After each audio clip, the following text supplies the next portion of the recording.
云海之上，大地被刻成一层一层的线条。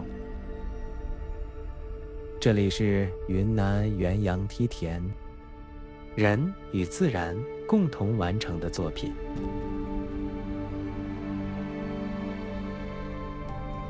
云海浮动，村庄若隐若现。第一缕阳光升起，梯田被一层层唤醒，线条起伏延绵，像大地的脉搏。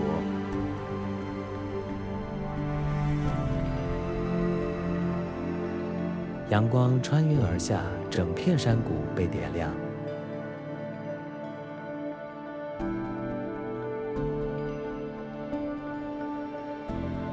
清晨的光落下，水田映出天空的颜色。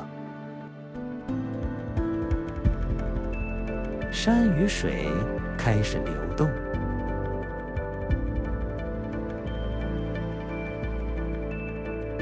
山、田、村融为一体，时间在这里变得缓慢。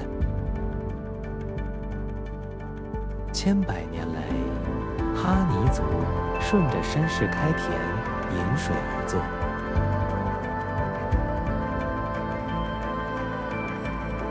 人与自然不是对抗，而是共生。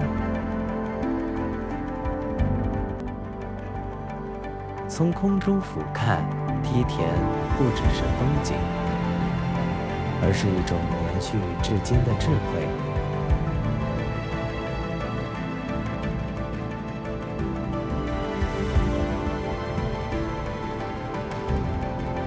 在元阳，最震撼的不只是风景，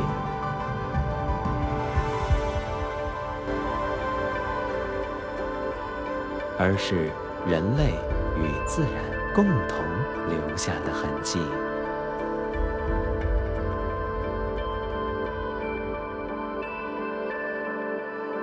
当夕阳落下，最后的光停在水面，元阳再次归于宁静。